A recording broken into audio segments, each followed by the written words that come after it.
Novas pessoas estão ao seu lado, novas coisas irão acontecer, novas oportunidades diante de mim e de você. Eu quero começar com você nessa manhã, né? E também com o pessoal que está em casa nos assistindo, uma nova série, onde nós vamos tratar relacionamentos redentores. E eu queria começar contando uma situação que eu vivi há uns 2 ou 3 anos. Eu estava numa academia, e tinha um rapaz que eu conversava sempre com ele, um músico, e muito legal, a gente sempre trocou muita conversávamos ali sobre várias experiências. Ele não é cristão, e eu sempre estava pensando como que um dia eu podia tentar, né, aproximar ele da gente, da igreja, da comunidade. E a esposa dele começou também a treinar, e aí ele me apresentou a esposa, conversamos um pouco. Aí, segunda ou terceira vez que eu vi que eles estavam juntos, ia ter um encontro de casais aqui. Então, eles sempre foram muito receptivos, ela muito simpática. Então, eu cheguei para eles e disse assim: olha, eu queria fazer um convite para vocês. A academia aqui do outro lado da rua, né? Então, eu falei assim: queria fazer um convite a vocês. Eu queria que você pudesse estar com a gente num encontro de casais, é muito legal, muito bom. E aí, a esposa dele me interrompeu diretamente, bruscamente. E ela diz assim: não, eu não curto igreja. Eu quase fiz aquele biquinho, sabe? Também não queria mesmo, né? Mas ela me cortou de um jeito. Ela veio com uma voadora bem no peito mesmo. Ela disse: não, não curto igreja. Eu fiquei meio sem ação, o que eu ia falar? E aí, depois que eu fiquei um pouquinho ali, alguns segundos, sem saber o que falar, eu disse assim: não, mas é porque você não conhece a nossa igreja. Falei: porque você não conhece a nossa igreja. Ela falou: não, eu não curto igreja. Eu falei: mas quem sabe numa outra oportunidade você faz? Ela: não, eu não curto igreja.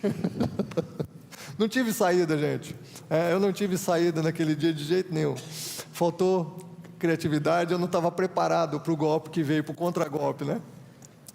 Eu quero dizer para você, quero começar minha reflexão com você com uma frase do teólogo e pastor, o Andrews, o Steve Andrews. Ele diz assim: como seria uma igreja onde a única coisa que ofendesse o não cristão fosse o Evangelho de Jesus? Para pensar comigo nessa frase. Como seria uma igreja onde a única coisa que ofendesse o não cristão fosse o Evangelho de Jesus? Por que há pessoas assim tão radicais, tão duras, que dizem não curtir a igreja? Ela deve ter tido alguma experiência, ou com os pais, com os avós, ou ela mesma, com alguma igreja, em que ela se sentiu ou desprezada, ou ferida, ou machucada. Se foi a verdade do Evangelho, nós não temos como mudar isso. Lembre-se, Jesus foi a pessoa que mais amou nesse mundo, compartilhou graça, verdade com todas as pessoas, e tiveram pessoas que não queriam estar perto dele, que o rejeitaram, e aliás, pessoas que escolheram matá-lo. Por quê? Porque a verdade do Evangelho ofende. Se eu quero viver no pecado, se eu quero viver longe de Deus, se eu quero viver seguindo os impulsos, físicos que eu tenho, os meus hormônios, e ser dono do meu coração, se eu quero fazer a minha agenda e andar o meu próprio plano, obviamente o Evangelho de Jesus vai nos ofender em algum ponto. Agora, que seja somente o Evangelho que ofenda as pessoas, e não a estrutura, não a organização, não a forma, não princípios humanos. E esse era o problema de Jesus na sua geração. O que ofendia as pessoas, muitas vezes, não era a disponibilidade da graça que estava sendo oferecida através dele mesmo, mas muitas vezes era o quê? Exatamente os princípios que foram estabelecidos por homens religiosos, que, como Jesus mesmo disse, ao repreendê-los em Mateus capítulo 23, repreender os fariseus, ele diz assim: vocês colocam fardos pesados sobre as pessoas, que vocês nem mesmo conseguem carregar. Muitas vezes, infelizmente, a igreja pode se tornar um lugar de fardos pesados de homens, e não do comprometimento com o Evangelho de Jesus. Então, essa frase do Steve Andrews, ela deve nos levar a pensar: como seria uma igreja onde a única coisa que ofendesse a pessoa fosse a verdade do Evangelho? Só Jesus é o caminho, a verdade e a vida, só Ele é a salvação. Só isso que pode ofender alguém, se a pessoa quiser rejeitar isso, mas não a nossa forma de ser igreja, não o que fazemos como igreja. Eu estava ouvindo um pastor recentemente, um pastor mexicano, Roberto Bautista. Ele é pastor aí na cidade de Monterrey, entre outras igrejas que ele coordena, que ele lidera. E ele estava dizendo assim, que as pessoas normalmente, a maioria das vezes, não tem problemas com Deus. As pessoas têm problema com a igreja. Eu me lembro que 2 ocasiões assim que foram muito marcantes, mas eu vou compartilhar uma delas só. Acho que no ano de 2011 ou 2012, nós organizamos aqui um evangelismo de porta em porta, em toda a região aqui em torno da igreja. Se eu não me engano, quem estava comigo era o Ronaldo, o irmão nosso aqui, que é líder de GC. E a gente foi entregando, né, de 2 em 2, em duplas, fomos entregando um livro chamado Anseio, e a gente ia tentando evangelizar e orar com as casas que abriam as suas portas, as pessoas que nos atendiam, né, na cerca, na grade.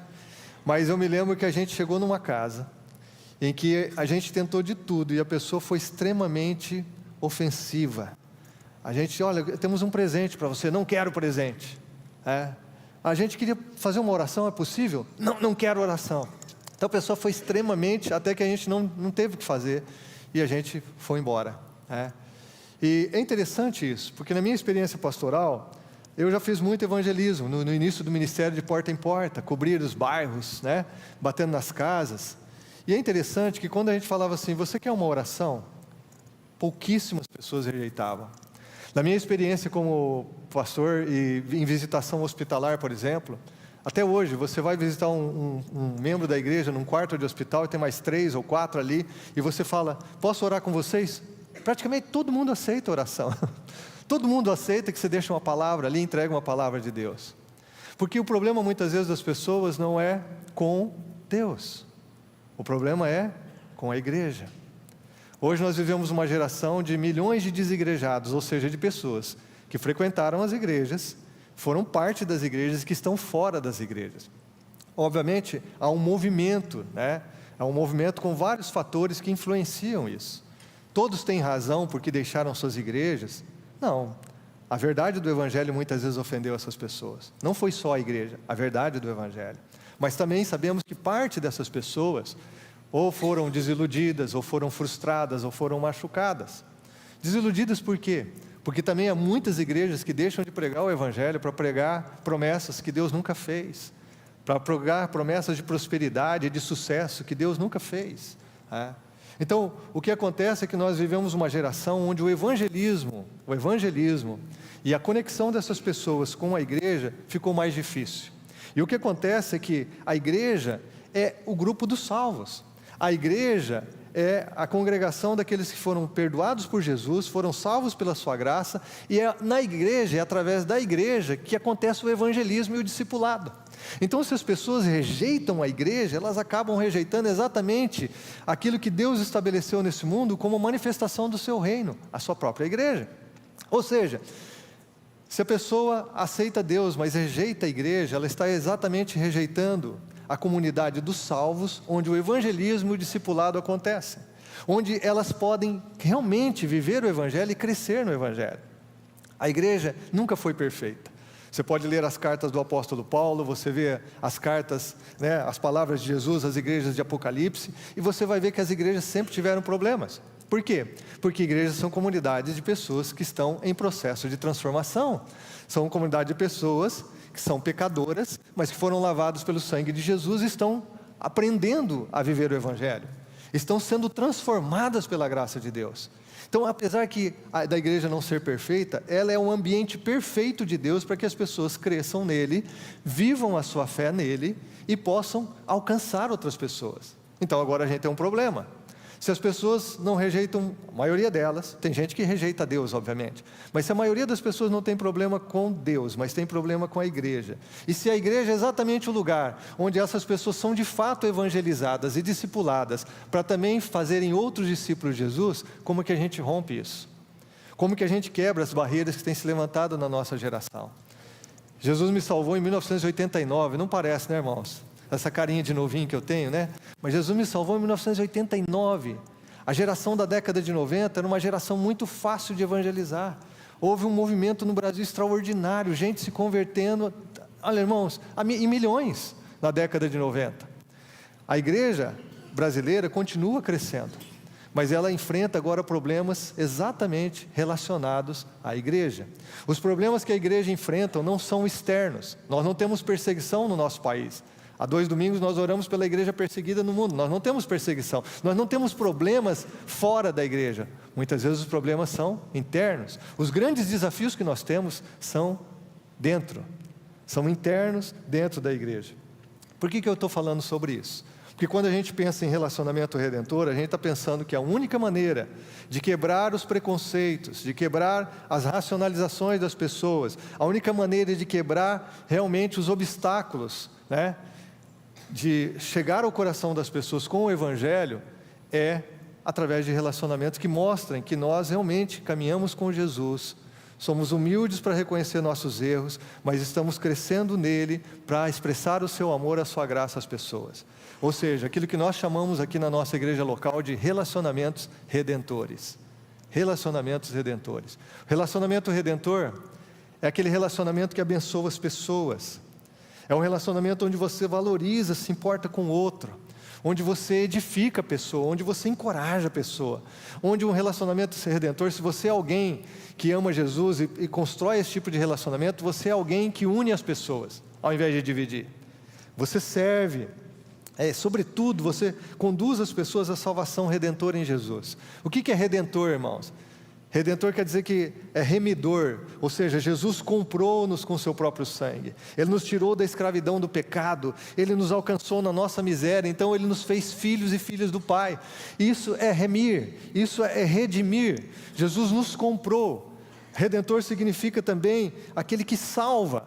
Ou seja, quando nós falamos aqui de relacionamentos redentores como igreja local, é um relacionamento onde as pessoas são amadas, valorizadas, servidas, são honradas pelo valor que elas têm diante de Deus. É como nós nos relacionamos com as pessoas, construindo essas pessoas. Eu gosto muito da palavra de Paulo em Efésios 4:29, que ele diz assim: não saia nenhuma palavra torpe da sua boca, uma palavra mal cheirosa, fétida, mas uma palavra que transmita graça aos que ouvem, para que elas sejam edificadas. Ou seja, pessoas que conhecem Cristo devem construir relacionamentos redentores para que os conceitos e preconceitos de uma sociedade sem Deus não impeçam essas pessoas de serem tocadas pela igreja. E a igreja somos eu e você. Para que as barreiras que se levantam na nossa geração não impeçam as pessoas de terem acesso ao Evangelho, a verdade do Evangelho em Cristo, para que as pessoas possam receber Jesus nos seus corações. E que as ideias, os conceitos ou as marcas negativas em relação à igreja não sejam um empecilho para que essas pessoas se rendam. E como isso acontece? Através de relacionamentos. Então o evangelismo hoje, meus irmãos, é muito mais, sobretudo, através de relacionamento do que qualquer outra coisa. A pessoa vai ter que confiar primeiro em você, para depois confiar na igreja que você frequenta. A pessoa vai ter que confiar primeiro em você, para depois se dispor a ir no grupo, no GC, no grupo de crescimento em que você frequenta. Porque ela tem que ver Jesus em você e em mim. E esse é o desafio que nós temos como igreja. Talvez um dos maiores desafios da nossa geração. Temos um relacionamento autêntico com Jesus, que se expresse nos nossos relacionamentos com as pessoas. Por isso a nossa missão como igreja local, irmãos, a nossa missão é fazer discípulos de Jesus, sim. Porque essa é a missão que Jesus deixou para cada um de nós, fazer discípulos dele. Mas como vamos fazer? Discípulos que se multiplicam através de relacionamentos redentores. Ou seja, as pessoas vão olhar para a minha vida, para a sua vida, ainda que sejamos falhos, mas elas devem ver coerência com o Evangelho. Elas devem ver que realmente nós procuramos viver aquilo que nós afirmamos crer. Elas devem ver coerência na nossa vida.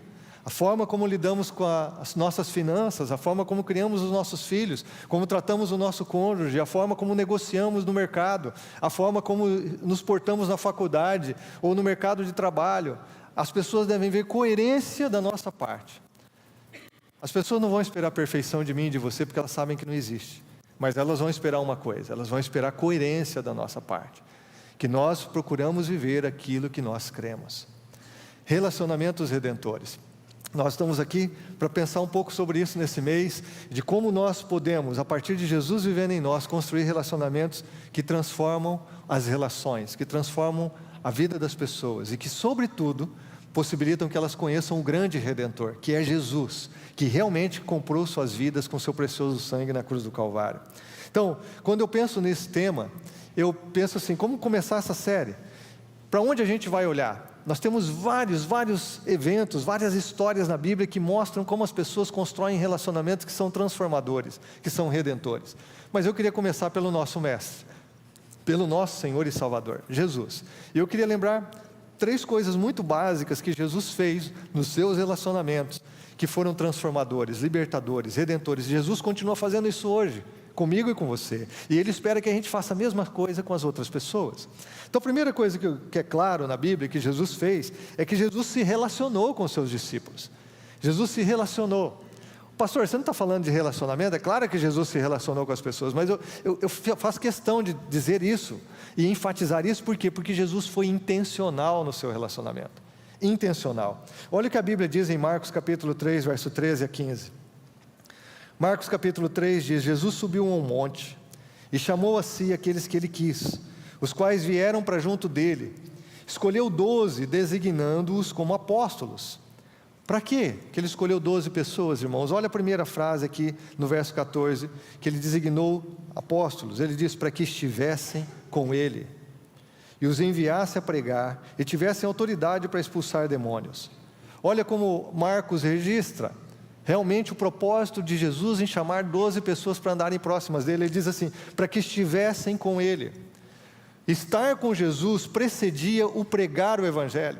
Estar com Jesus precedia ter autoridade para expulsar demônios e libertar as pessoas. Estar com Jesus era a chave, era o maior propósito de Jesus em chamar 12 discípulos.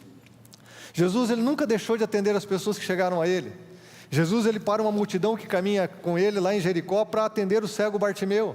Jesus para uma multidão para dar atenção a uma mulher com fluxo de sangue. Jesus vai visitar a casa de Jairo para ressuscitar a sua filha. Jesus realmente atendeu as pessoas. Mas é importante lembrar que 2/3 do tempo de Jesus Ele se dedicou aos 12 discípulos. Por que Jesus fez isso? Por que Ele fez isso? Porque relacionamentos são redentores. Porque relacionamentos são transformadores. Os relacionamentos são o meio principal que Deus usa para transformar a vida das pessoas. Há algum tempo eu disse isso aqui na igreja: relacionamentos ou eles são fonte de grande alegria, de realização para você, ou eles serão fonte de grande tristeza e até de miséria na alma da pessoa, no coração, na vida de uma família. A saúde dos nossos relacionamentos promovem alegria, realização, contentamento, ou a falta de saúde dos nossos relacionamentos vão causar muita dor, muita agonia no nosso coração. Então, quando nós olhamos para esse texto, nós vemos assim: o Jesus, Ele escolheu 12, Ele estava treinando, Ele ia transformar o mundo, Ele escolheu 12 pessoas, Ele não foi para a multidão, Ele não se concentrou em grandes aglomerações, mas em 12 pessoas, andou com elas por cerca de 3 anos, essas 12 pessoas se tornaram discípulos fiéis que fizeram a mesma coisa com outras pessoas. E o que aconteceu? O Evangelho chegou a nós 2000 anos depois, porque pessoas construíram relacionamentos redentores com outras pessoas. Vocês entendem isso? Jesus escolheu 12 pessoas, em primeiro lugar, para estarem com Ele. Ou seja, Jesus foi intencional. Relacionamentos profundos, redentores, transformadores não acontecem por acaso. Qual é o problema na nossa geração, irmãos? Nós temos muitos amigos, nós temos seguidores no Instagram, nós temos amigos no Facebook, mas nós temos poucos relacionamentos que vão além da superficialidade. Poucos relacionamentos em que a gente intencionalmente investe em alguém para que essa pessoa sinta o amor de Deus através de nós. Poucos relacionamentos para que as pessoas sejam impactadas com a verdade que libertou a gente, que pode libertá-las também. Nós acabamos não construindo relacionamentos significativos com ninguém. Por quê? Porque nós somos a geração da superficialidade. A gente experimenta de tudo, mas não se apega em nada, não se aprofunda em nada. É assim, as coisas são descartáveis, vivemos uma sociedade utilitarista, usamos as pessoas e amamos as coisas, Então, o que acontece é que nós vivemos os tempos que o Bauman, ele chama de relacionamentos líquidos, ou seja, nós vivemos assim tudo muito raso. Jesus, Ele escolheu um caminho inverso do que a nossa geração escolhe. Jesus, Ele escolheu profundidade, com poucos, para que esses que tivessem profundidade desenvolvessem maturidade espiritual e conhecessem Deus de tal forma que eles pudessem reproduzir a mesma coisa com outros, de tal forma que o mundo foi transformado pelo Evangelho. Talvez se fosse eu ou você, nós escolheríamos ficar alimentando multidões, pregando em Jerusalém no templo, nós iríamos escolher as grandes aglomerações, mas Jesus escolheu a profundidade, porque a profundidade realmente transforma, impacta, e gera novos discípulos de Jesus que realmente vão transformar o mundo. Quando a gente pensa nisso, eu quero que você pense aqui duas coisas. A primeira é que Jesus faz hoje a mesma coisa comigo e com você. Jesus que parou lá no Mar da Galileia e convidou Pedro e João, Tiago e André, para seguirem, dizendo: sigam-me, eu vou fazer de vocês pescadores de homens. É o mesmo Jesus que tem convidado você cada dia a andar com Ele. Jesus que escolheu intencionalmente andar com seus discípulos, é o mesmo Jesus que escolhe todos os dias andar com você. Jesus, Ele está vivo, Jesus está atuante, Jesus é Senhor e Salvador, e Ele faz a mesma coisa, Ele nos oferece o mesmo tipo de relacionamento. Eu e você podemos crer nisso. Os braços de Jesus estão abertos para nos receber. O Espírito Santo de Deus vem na nossa direção para nos convencer, para nos atrair a Ele, para nos convencer de que é um erro vivemos para nós mesmos sem conhecermos aquele que deu a vida por nós na cruz do Calvário. O Espírito Santo de Deus nos atrai a Deus todos os dias. Então Jesus nos oferece a mesma coisa, Ele quer se relacionar comigo e com você todos os dias. A segunda coisa é que Jesus também deseja que, assim como Ele faz com a gente faça isso com outras pessoas. A gente faça isso com outras pessoas. E aqui eu quero dizer da importância que a gente tem em compreender isso, para que a gente comece isso a partir da nossa casa. Relacionamento redentor, esse relacionamento que valoriza, que ama, que respeita, que cuida, esse relacionamento que encoraja, que une, que serve, deveria começar com o nosso próprio casamento, deveria acontecer com os nossos filhos, deveria acontecer, irmãos, com as pessoas que estão próximas de nós. Eu já vou falar um pouquinho mais sobre isso. Jesus deixou um exemplo extraordinário. Ele escolhe 12 pessoas. Esses discípulos ouviram ensinar, viram-no realizar milagres, eles o ouviram orar, eles o viram pendurado na cruz. Quando Ele ensinou as multidões, eles estavam lá para aprender. Ele respondeu todas as suas questões. Ele os investiu de autoridade, os enviou a pregar o Evangelho, a curar, a expulsar demônios. Ele se alegrou com as suas vitórias e os consolou em suas falhas.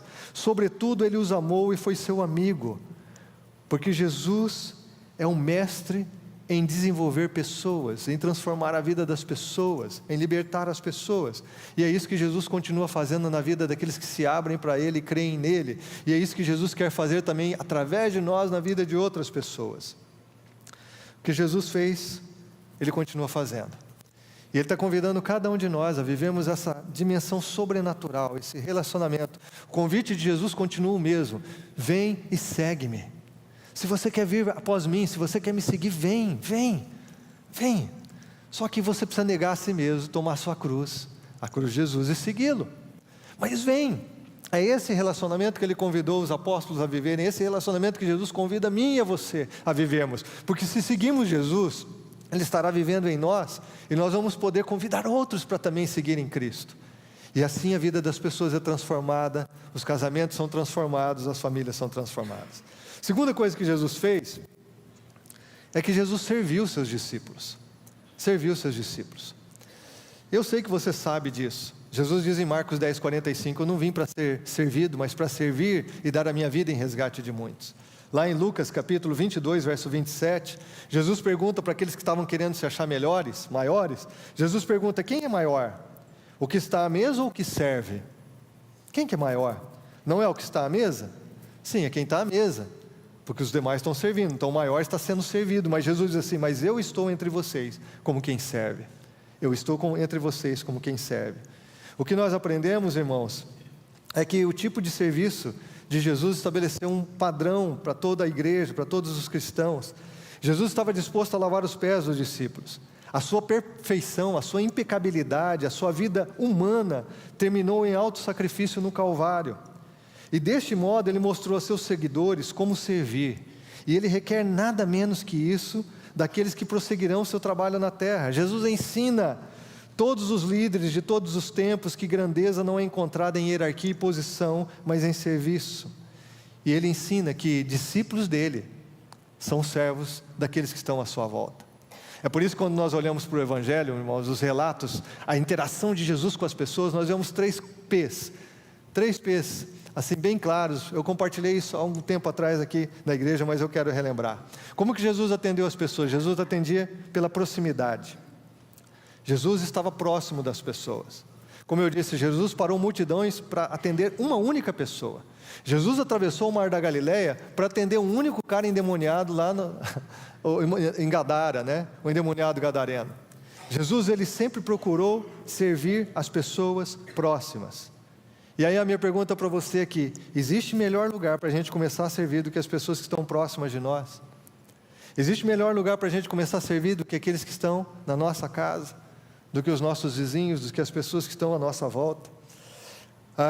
Eu gosto de uma frase do Dave Ferguson, que ele diz assim: Deus, preste atenção nessa frase, ou Deus te enviou para as pessoas que você deve servir, ou Ele vai te enviar para as pessoas que você deve servir. Porque o propósito de Deus em alguém que pertence a Ele é sempre que nós estejamos servindo alguém. Então, ou Deus já te enviou as pessoas que você deve servir, talvez você não percebeu isso, ou Deus vai te enviar pessoas que você deve servir. Porque não tem jeito, qualquer pessoa que Deus coloque no teu caminho, que seja próxima de você, é uma oportunidade que você sirva em amor, é uma oportunidade que você sirva com a graça de Deus na sua vida, é uma oportunidade que você deixe Jesus servir a essa pessoa através de você. Segunda coisa, que pessoalmente, Jesus sempre tratou as pessoas com dignidade e amor, e fez isso com o propósito de servi-las e abençoá-las. Ele cuidou das pessoas próximas, Ele cuidou das pessoas de forma pessoal, Ele olhou nos olhos, Ele tocou leprosos, Ele disse para as pessoas: vai, a tua fé te salvou. Jesus, Ele não usou intermediários. Jesus, Ele tratou as pessoas pessoalmente, Ele andou com seus discípulos, Ele abraçou os seus discípulos. E a terceira coisa é que Ele fez isso poderosamente. Quando Jesus serviu, Ele acessou o poder de Deus, e isso muda tudo, isso muda o mundo, porque nós podemos acessar esse mesmo poder. Então, nunca se esqueça que quando você serve, você tem à disposição o poder de Deus. Pensa nesses 3 P's comigo aqui: proximidade, pessoalidade e poder, poderosamente. Agora, olha para os nossos relacionamentos, olha para o seu relacionamento. Se a gente tem intencionalidade em aprofundar relacionamento com as pessoas, se a gente está pronto a servi-las, a olhar para elas e como estão próximas, pensar em formas carinhosas da gente servir essa pessoa. Se a gente faz isso de forma pessoal, porque a gente se importa com a pessoa, e se a gente faz isso acionando o poder de Deus, como isso é transformador, como isso é redentor, como isso opera milagres. Nós aqui, irmãos, como igreja, temos dezenas e dezenas de testemunhos de como isso acontece. Achei interessante, eu visitei uma igreja no fim de semana passado, lá no interior de São Paulo, e eu estava num workshop, e no workshop o cara estava contando assim para a gente, né, que estava participando daquele workshop específico. Ele estava falando: para você ter uma ideia, chegou uma visitante aqui no culto de domingo com um pneu furado, e aí o pessoal da recepção, quando viu o pneu furado, disse: olha, fica tranquila, dá a chave do teu carro aqui, vai para o culto, não se preocupa com isso. E então a mulher foi para o culto, cultuou a Deus. Quando ela voltou, eles estavam com o carro, com o pneu arrumado, disponível para ela, num lugar guardadinho, e entregaram para ela. E essa igreja, o pessoal estava falando assim: puxa, ela foi tremendamente impactada com isso, ela foi tocada por isso, e depois de algumas semanas a pessoa rendeu seu coração a Jesus, e hoje ela faz parte da nossa comunidade, porque ela se sentiu amada com esse ato de serviço. Eu saí desse workshop, entre outras coisas, os outros pastores estavam comigo, eles estavam conversando também sobre o que eles ouviram, e aí eu disse assim: rapaz, houve uma história tão legal ali, olha que legal, né? A cultura dessa igreja, pessoal servindo assim, olha o que eles fizeram para uma mulher que chegou com o pneu furado. Aí o pastor Lucas e o pastor João estavam me dizendo assim: mas isso aconteceu semana passada lá na igreja? Falei: sério? Aconteceu. A irmã chegou com o pneu furado, e aí os irmãos da recepção ali foram ver, quando foram trocar para ela, o outro também estava furado. Até o step estava furado. Aí o que o irmão, né, o nosso irmão falou assim: vai para o culto, deixa comigo.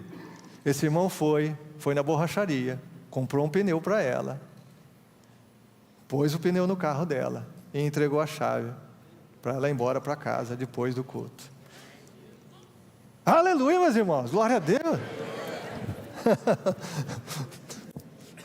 Sabe por que eu fiquei bravo com os pastores? É que tinha acontecido isso no nosso meio e eu não sabia. Falei: por que vocês não falaram para mim, gente? uma coisa tão maravilhosa dessa? Eu sei que você fala assim, mas o que é isso? É uma coisa tão simples. É uma coisa simples, mas mostra, irmãos, a cultura de igreja que nós estamos construindo aqui como comunidade Shalom. Isso mostra. Ninguém falou para esse irmão para fazer isso, ele simplesmente viu uma necessidade e ele escolheu servir essa pessoa. E ele meteu a mão no bolso, ele perdeu o seu tempo, ou investiu o seu tempo, na verdade, foi lá na borracharia durante o culto, comprou um pneu para essa irmã, entendeu? Ou seja, quando a gente fala de relacionamento redentor e de atos de serviço, quando a gente fala da gente ser intencional nas nossas ações, é isso, que oportunidades que surgem diante da gente, que a gente revela Jesus. Por quê? Porque as pessoas normalmente não fazem isso. Que bom seria que nós vivêssemos numa sociedade onde as pessoas se importam com as outras. Que bom seria que nós vivemos numa sociedade, e muitas vezes nós temos exemplos fora da igreja, isso acontece, graças a Deus por sua misericórdia, mas muitas vezes, irmãos, as pessoas não encontram isso na sociedade, as pessoas não veem isso acontecendo. Então como que nós vamos impactar uma geração de pessoas que muitas vezes têm até o coração aberto para Deus, mas são avessos à igreja? Nós vamos impactar através de relacionamentos, porque nos importamos com ela.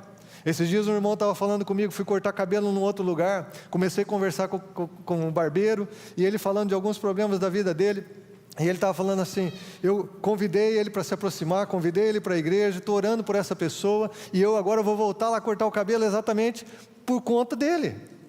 Não é nem pelo corte, eu vou voltar a usar esse mesmo barbeiro porque eu quero me aproximar dessa pessoa.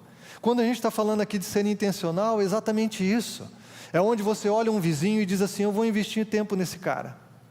É quando você olha um colega de trabalho e você fala, eu vou investir tempo nesse cara, eu vou chamar para tomar um café, eu vou ouvir um pouquinho dos seus problemas, ou talvez você até conheça já os problemas, mas eu vou pedir para orar por essa pessoa. Eu sei de uma necessidade que essa pessoa tem, então eu vou me aproximar e eu vou servir essa pessoa. Como que nós quebramos preconceitos, irmãos? É quando nós demonstramos o que Jesus demonstrou pelas pessoas. Que a gente tem desejo de estar perto da pessoa e investir numa pessoa, que foi o que Jesus fez com os seus discípulos. Que nós temos a sensibilidade para servir as pessoas em pequenas ou grandes necessidades para demonstrar o amor de Jesus. E a terceira coisa, Jesus acreditou nos seus discípulos. Ele acreditou nos seus discípulos. E eu acho isso extraordinário. Lucas 9, verso 1 e 2 diz assim, reunindo os 12, Jesus deu-lhes poder e autoridade para expulsar todos os demônios e curar doenças. E os enviou a pregar o reino de Deus e a curar os enfermos. Ou seja, Jesus anda com seus discípulos, daí ele reúne a galera e diz assim, eu estou dando a vocês poder e autoridade, agora vão e façam a mesma coisa que eu estou fazendo. Agora a gente deve lembrar que Jesus não escolheu líderes religiosos, não escolheu os mais inteligentes, os mais capazes. A gente tem que se lembrar que Jesus praticamente ficou com um grupo reduzido lá da Galiléia esquecida, não era um centro religioso, não era um centro político, não era. Que Jesus tinha entre os seus discípulos pescadores, que Jesus tinha entre os seus discípulos publicanos, zelotes, ou seja, Jesus não tinha nenhuma elite religiosa de Israel.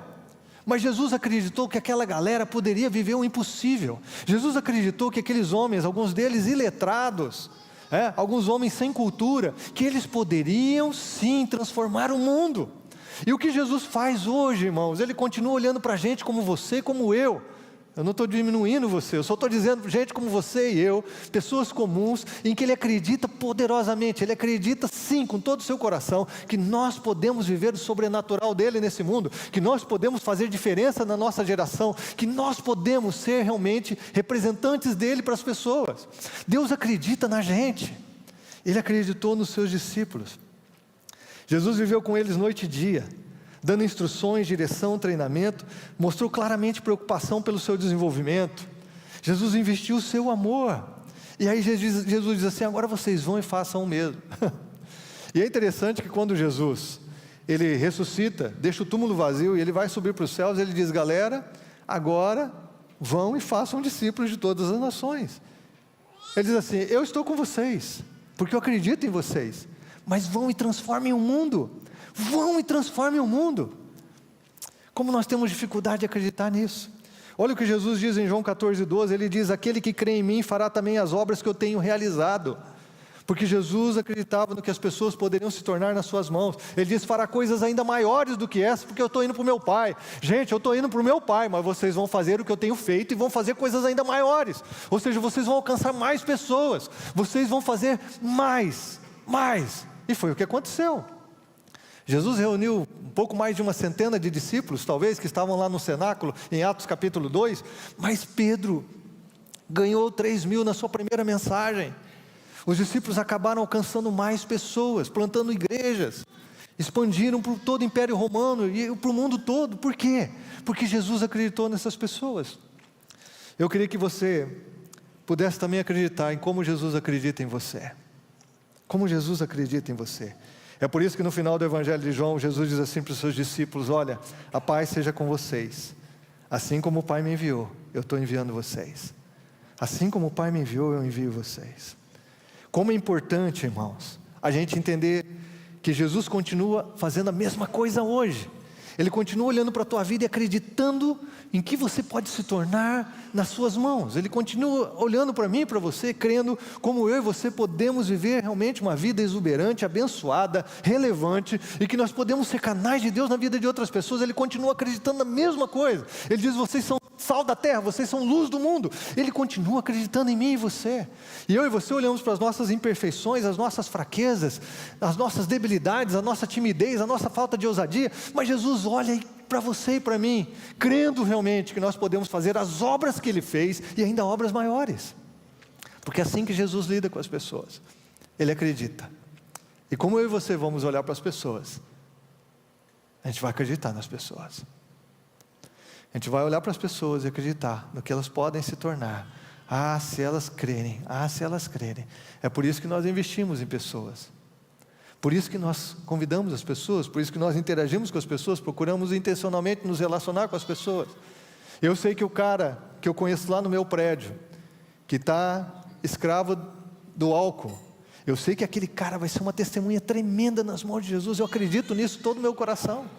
Eu sei disso, eu creio nisso. Por que eu procuro investir? Por que eu procuro com intencionalidade me relacionar com Ele? Porque eu creio que quando Jesus alcançar o coração dele, irmão, ele vai ser uma testemunha tão extraordinária, e que outras pessoas vão se achegar a Jesus através dele.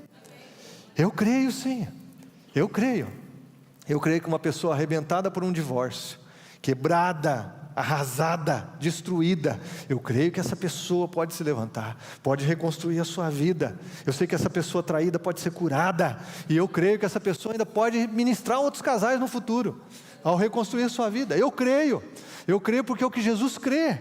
Eu creio sim que o cara que está escravo da cocaína, da droga, que esse cara pode ser liberto, e que ele pode ser uma testemunha viva de como que o vício destrói pode ser vencido, de como o vício que escraviza as pessoas pode ser realmente vencido pelo poder de Jesus, e essa pessoa se transformando numa testemunha viva e esperança para tantos outros que estão escravizados pela mesma droga, pelo mesmo problema.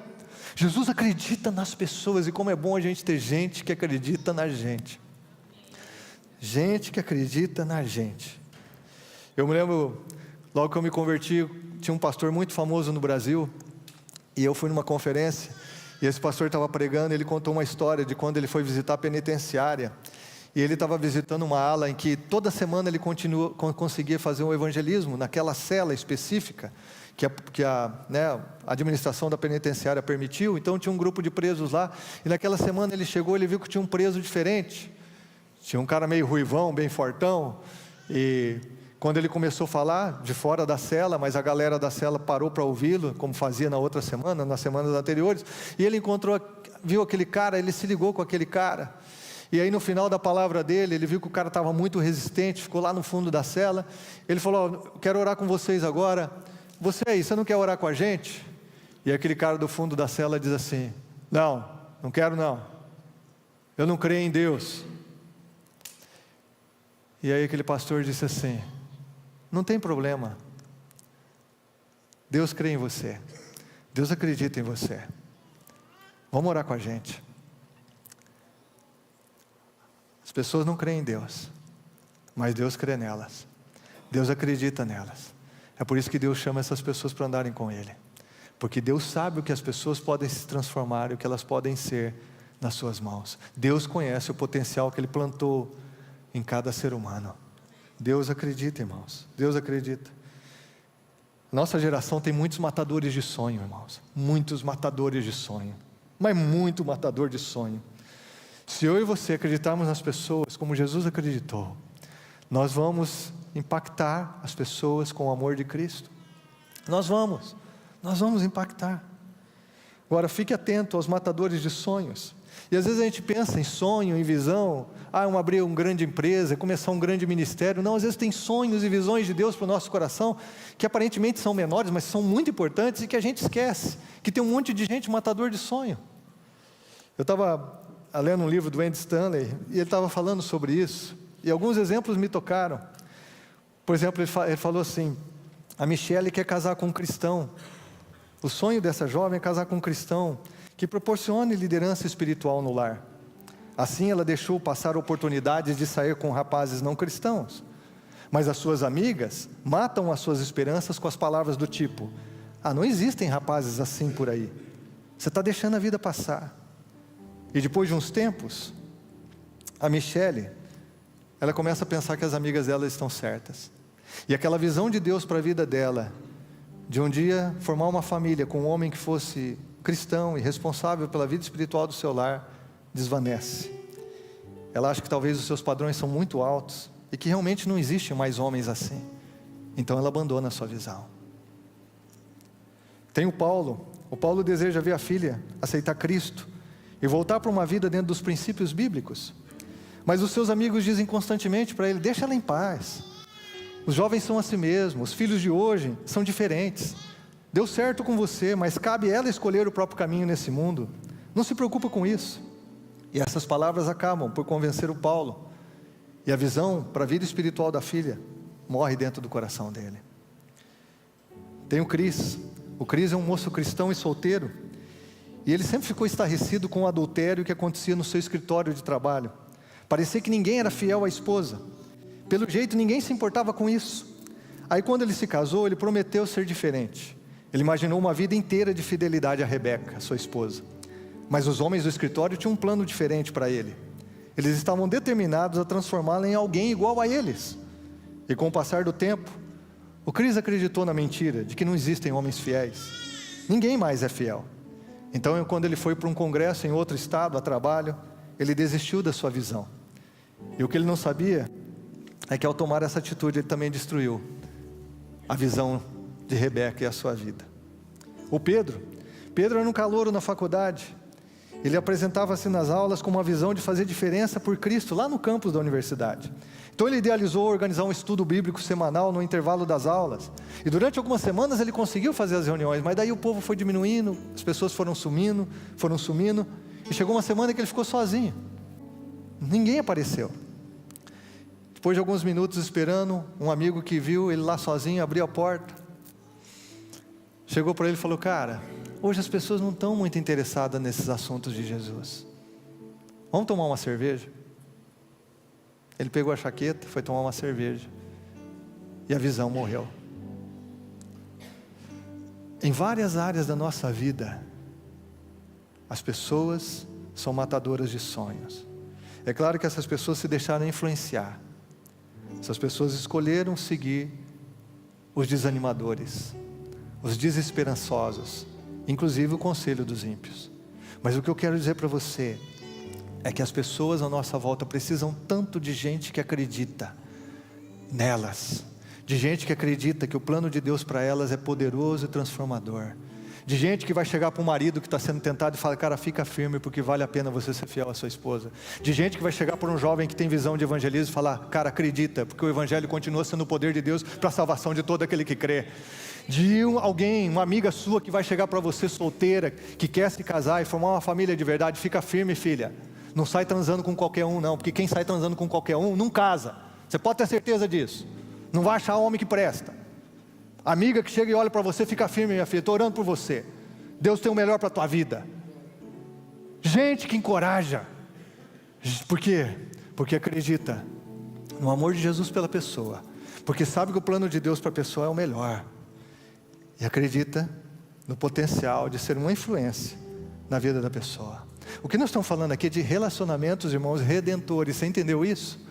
A gente ser o tipo de igreja que nada vai ofender a não ser a verdade do Evangelho. A verdade do Evangelho acaba ofendendo as pessoas, sim, porque as pessoas às vezes não querem a verdade, mas não seja nada além disso. Que a nossa postura seja de construir relacionamentos a partir da nossa casa, com os nossos amigos, na faculdade, no local de trabalho, de forma intencional, como Jesus fez, em forma de servirmos essas pessoas, porque as valorizamos e nos importamos com elas, como Jesus fez, e também encorajando essas pessoas, ao transmitir uma visão do reino, do melhor de Deus, de como a vida em Jesus é extraordinária e poderosa. E esse é o convite de Jesus para nós, irmãos, de você conhecer Ele tão pessoalmente, tão profundamente, que você é transformado por isso, se torna agente de transformação nos seus relacionamentos, a partir da tua casa, e em toda pessoa que Deus colocar diante de você. Toda pessoa próxima de você é uma pessoa que Deus quer que você sirva. Toda pessoa, sirva no nome dEle. Queria que a galera soltasse um vídeo para a gente depois terminar orando e cantando uma última canção.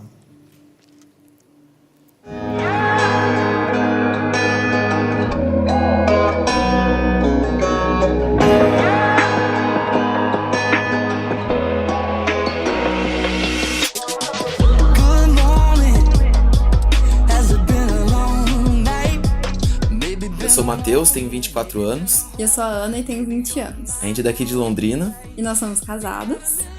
E somos líderes de grupo pequeno também. A gente tinha um grupo, mas infelizmente por causa da pandemia ele precisou ser encerrado, ele acabou. E aí, em 2022, a gente voltou com o grupo do João, onde a gente multiplicou e teve o nosso próprio grupo. Nesse meio tempo, prestes a se casar, o nosso grupo se multiplicou. E agora nosso grupo está sendo toda quinta-feira, às 8 horas, na nossa casa. E já está caminhando novamente para uma próxima multiplicação. Graças a Deus.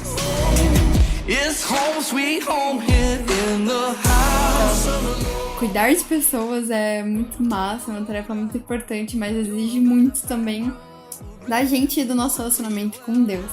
Então, é um privilégio cuidar das pessoas e andar junto com elas, porque hoje a gente não só cuida de um GC, como o nosso GC são nossos amigos. Eu acho muito massa isso de dividir o pão, sabe? De cada um, durante a semana, junta alguma coisa, vive alguma coisa, tem alguma experiência. E na hora do grupo a gente divide o pão igual Jesus no físico, mas também no espiritual.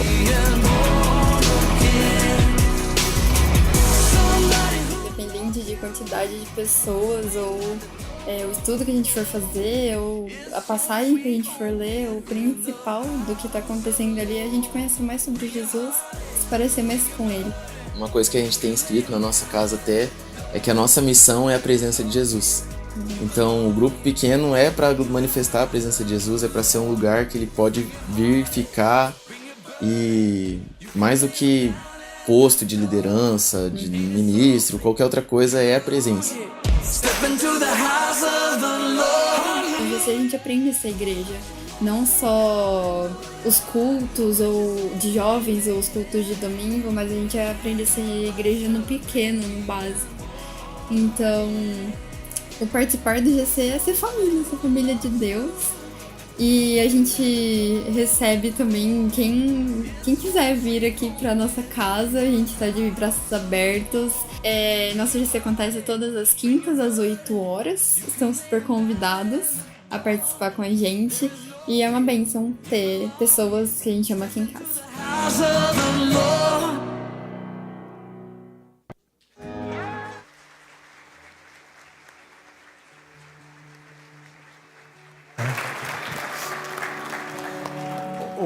O Matheus não sabia que eu ia passar o vídeo exatamente dele. Não tínhamos combinado nada. Queria que fosse surpresa para ele. Queria dizer para vocês, eu vi esse vídeo ontem.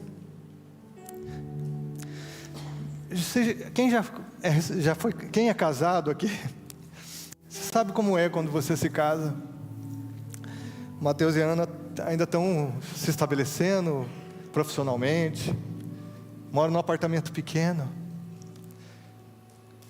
Gente, mas eles têm alegria de receber pessoas, alegria de fazer o que Jesus fez, de construir relacionamentos que abençoam, que são redentores, que transformam.